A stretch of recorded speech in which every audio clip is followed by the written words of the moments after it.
Welcome everyone to our April Neighbor Nights event. We are excited to be celebrating National Environmental Education Week with you all, and we thought this would be a great time to share some of our education programs with everyone. Also, happy early Earth Day. This year is the 51st anniversary of Earth Day, started on April 22nd in 1970.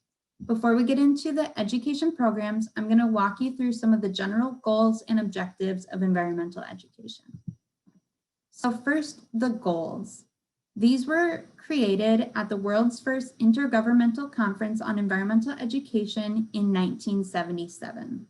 Some of them include fostering awareness and interdependence in urban and rural areas, providing people with opportunities to acquire skills and attitudes needed to protect and improve the environment, as well as creating new patterns of behaviors in society as a whole towards the environment. At NGREC, our programs are created to be both hands-on, increasing both skills and participation to connect populations to the land that they rely on, and learn about the different impacts that people have, both positive and negative, on the local ecosystems. Through our programs, students are focusing on local ecosystems found around their schoolyards and backyards, and this has been shown to foster students' connection to a place and create vibrant partnerships between schools and communities. Along with 3 environmental education goals, there are 6 objectives. They are awareness, knowledge, attitude, skills, and participation. Awareness is when individuals learn that there are environmental issues both locally and globally. Knowledge is acquired through a variety of experiences and also gaining a basic understanding of the environment and its associated problems. We accomplish awareness and knowledge through our Neighbor Nights events, extensive K-12 education programming, the Illinois River Watch Citizen Science Program, our internship program, along with many others. Attitudes change when people gain a set of values and feelings of concern for the environment and the motivation to actively participate in environmental improvement and protection. We hope that through raised awareness and increased knowledge, individuals will be more interested in local environmental issues. The last 2 are skills and participation. Through hands-on place-based education programs, individuals will have the opportunity to be actively involved in levels of learning to identify and solve local environmental problems. Now that I covered the goals and objectives of environmental education, I'm going to pass it on to Sarah, where she's going to cover the roles of environmental education at NGREC.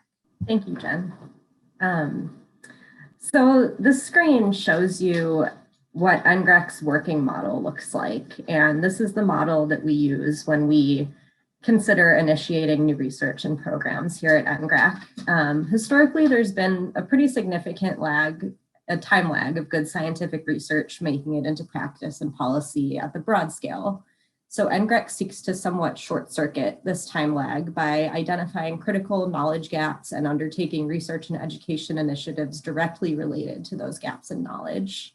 A recent example of this is our newly created project focused on the plastic cycle and the effect of macro and microplastics on our rivers and watersheds.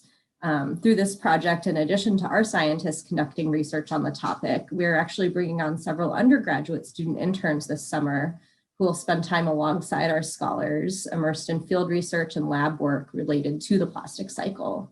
We also work with K-12 students and community members to educate individuals about the effects of plastic on our shared watershed.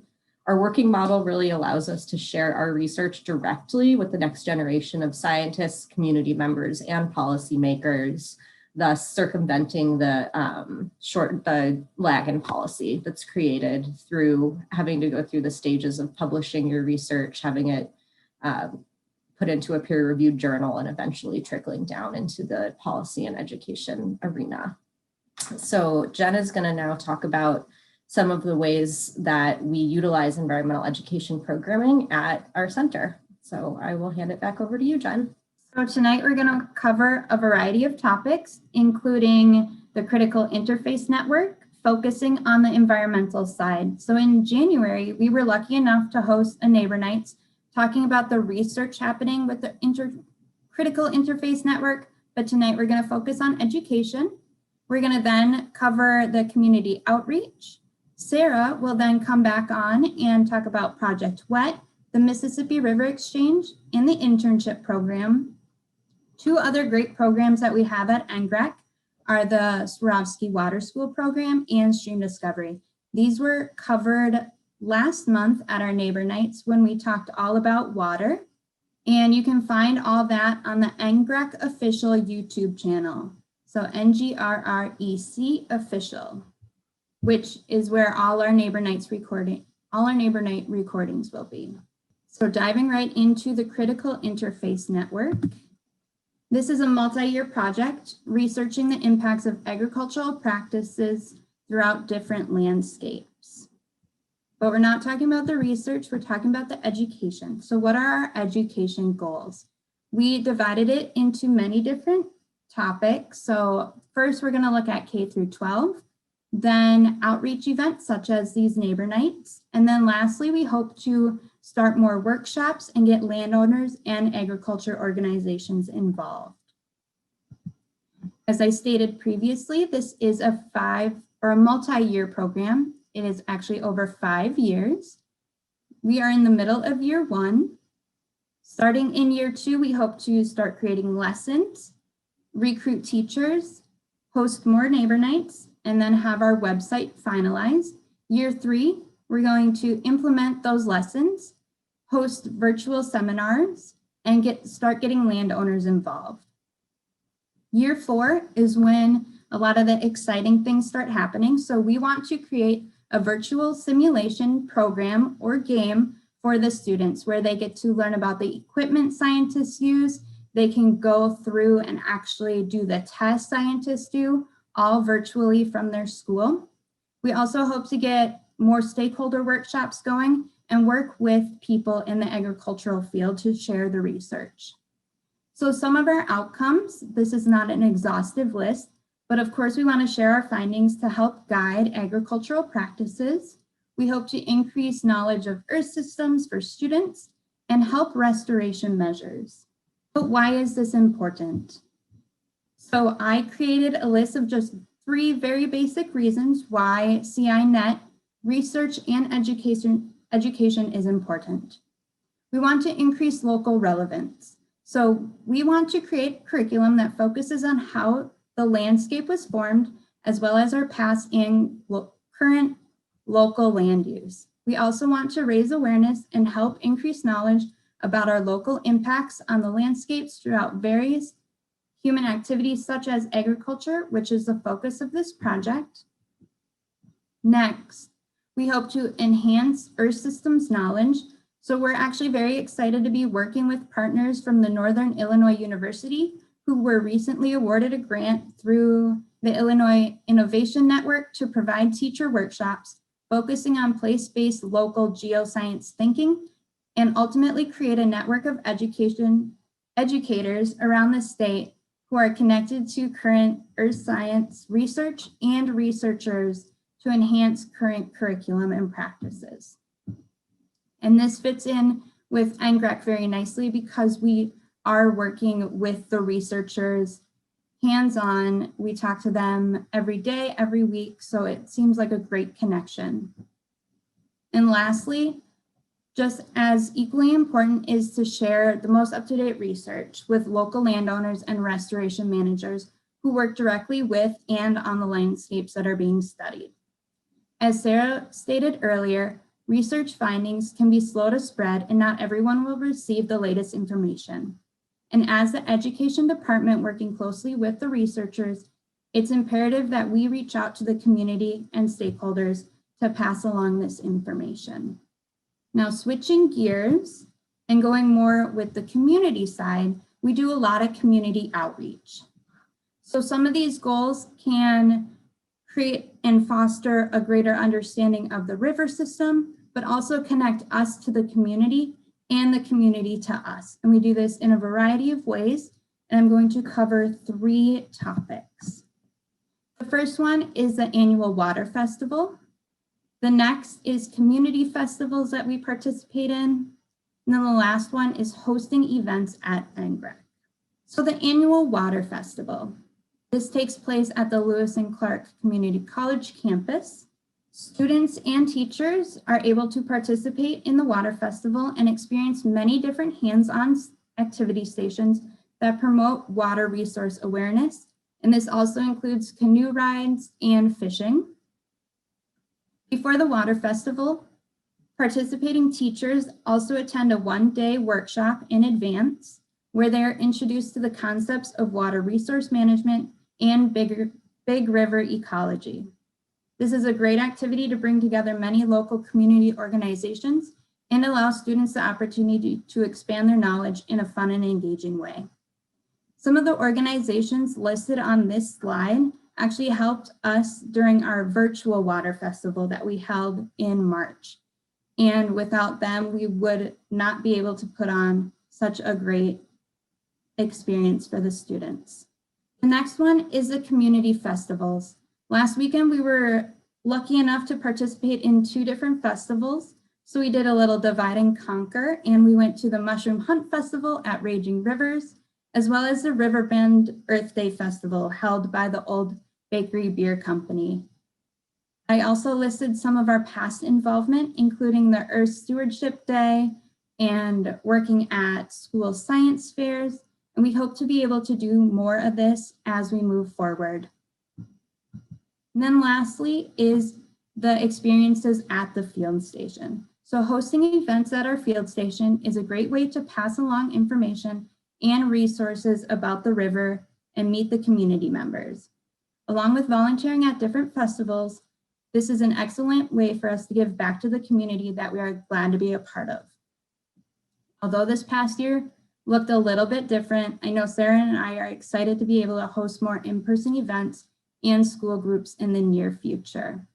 So just a few of the exciting things we get to do at the field station include field trips for students, summer camps, neighbor nights, like Sarah mentioned earlier, the Plastic Pollution Initiative, and we actually partnered with the Sierra Club to host a seed swap.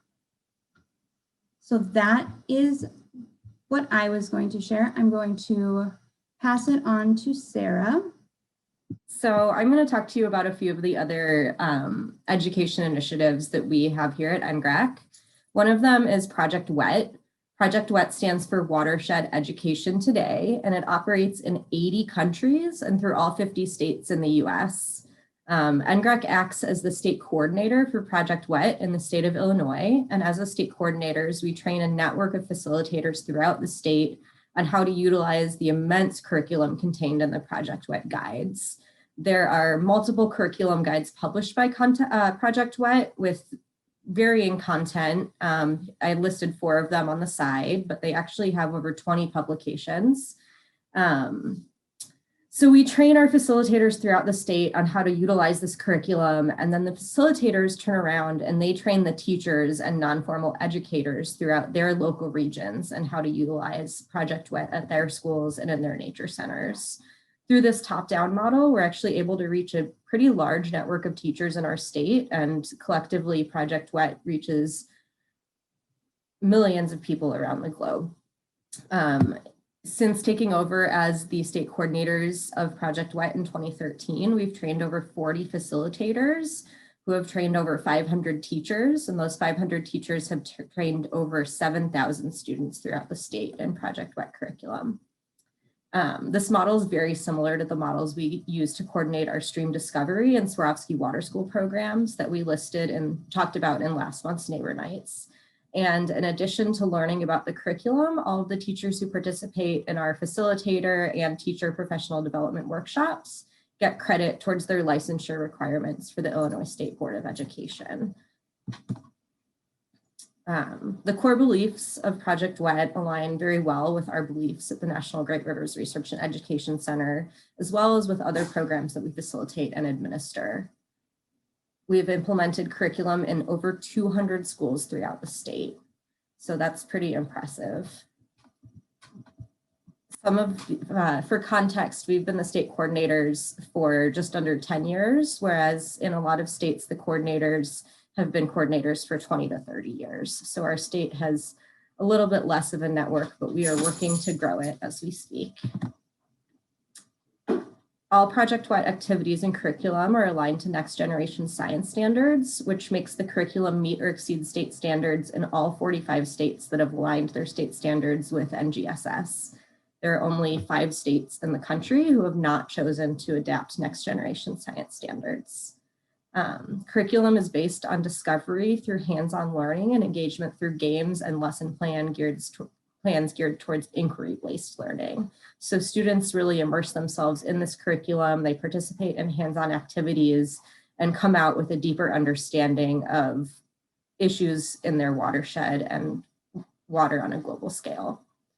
Project WET also has a really great online curriculum available. And Jen, if you wouldn't mind, can you throw the website discoverwater.org in the chat so that if people want to look at some of the online materials that Project WET has, they can go to that discoverwater.org website.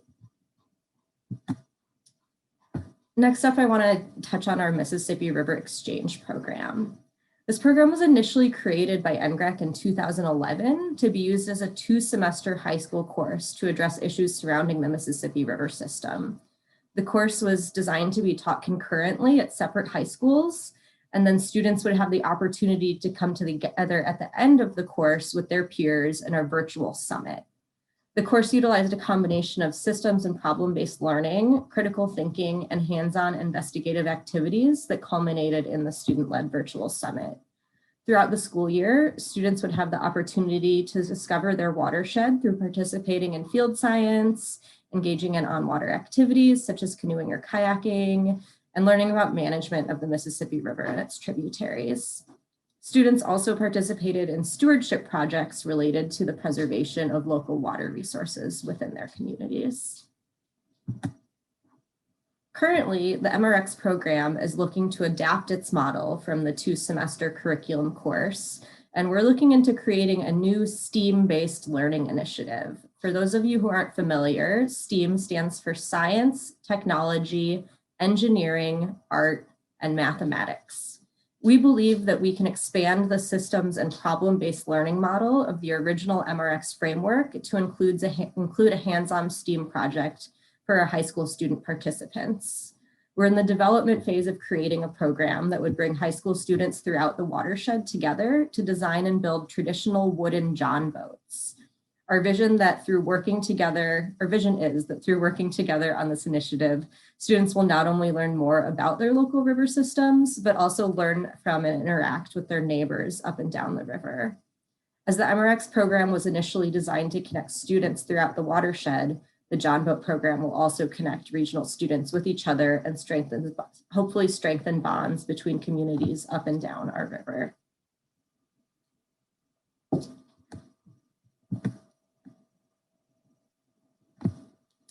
And next up, I'm just going to touch base about our internship program. Each summer, NGREC brings about 20 undergraduate student interns to our field station to work with our scientists and researchers. This summer, we have 22 students joining us from colleges and universities across the country. And this summer, for the first time ever, we're excited to announce that we were granted a National Science Foundation grant to start a research experience for undergraduates program. So in addition to our 9-week internship program that we traditionally run, we will also have a 10-week research experience or REU program that runs concurrently to our traditional intern program. Interns are exposed to new areas of science and participate in hands-on research and skill development not always available to them at their home institutions. We accept students from both 2- and 4-year colleges, and we try to identify students who will really benefit from the experience through students that don't have those experience at their home institutions, such as those working for going to 2-year colleges that don't have research science as a focus of their programming. Internships are full-time at 40 hours a week, and students are expected to be on campus Monday through Friday or out in the field working on their experiences. This summer, we do have several remote interns as well. We designed a lot of our programs this summer to operate either in person or remotely due to the uncertainty of the COVID-19 pandemic. Examples of internship projects that happened this summer are land use effects of bird-voiced tree frog populations in Southern Illinois, nutrient distribution and cycling across the Mississippi River's channel and floodplain, surficial connectivity and dynamics using very high resolution remote sensing data, and plastic deposition and degradation in the Mississippi River floodplain.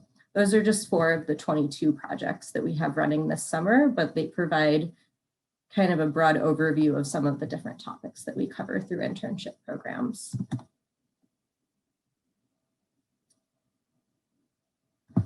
Though the projects kind of sound somewhat intimidating, even to me, we design our internship experiences to accommodate students with little to no background in natural sciences or field-based research. One of the goals of our internship program is really to expose students to new areas of study, encourage them to broaden their undergraduate experience by exploring areas they may not have considered before. The internship starts traditionally with a week-long short course designed to provide students with an overview of natural resources in order to better frame their summer internship. Sorry, I'm getting notices on my other screen. And then I just switched. Okay. What page am I on? Okay.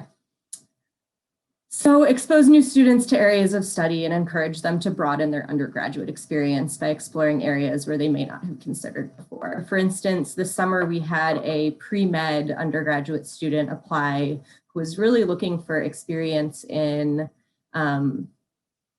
environmental education and earth systems processes and how they related to human health. And he was interested in an internship at our field station because he wanted to explore the connections between human health and waterways within our region. And he's a perfect example of a student who wants to broaden their experience outside of the traditional coursework that they've taken in their undergraduate career. So we have the short course designed to provide students with an overview of natural resources. Unfortunately, this summer, we do have to shorten the short course to just 1 day. Traditionally, it would be a whole week where we would bring all of the students together throughout the different internship opportunities and give them the same basis of training for a whole week before they go break off into their individual internship journeys. But this year, we did limit it to a 1-day virtual short course, but students will still be immersed in the research that our Center's scholars take on. Every single scientist will give a short introduction to the work that they do in their labs at NGREC, and the students will be given a broad overview of ecological science surrounding the Mississippi River and the watershed surrounding it. So unfortunately, we'd really like to bring everyone here this summer, but due to the COVID-19 pandemic, it's just not feasibly, logistically going to happen. The combination of the internship after the 9 or 10 weeks of project-related work is a professional symposium where all of the interns come together to present their work. Normally this would be in person, but again, this year it will be a virtual symposium. The experience of presenting at a professional symposium gives our student interns the opportunity to practice answering questions about their research and also practice with interacting with the public about science and the current research that they're doing. This better prepares them to enter a professional career in a science-related field or pursue a graduate degree.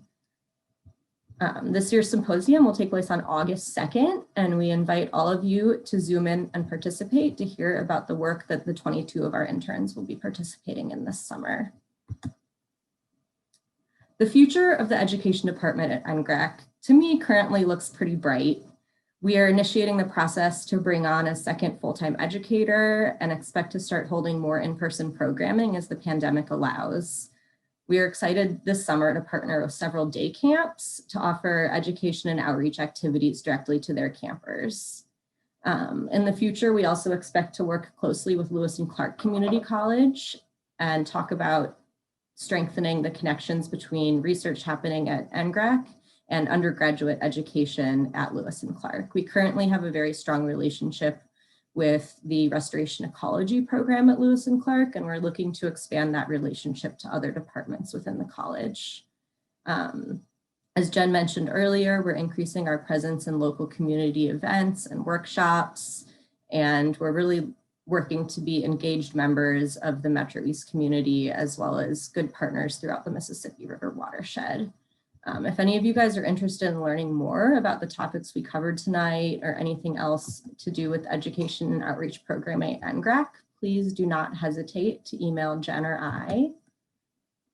And that really concludes our programming at this point, and I hope that there might be some questions from the audience.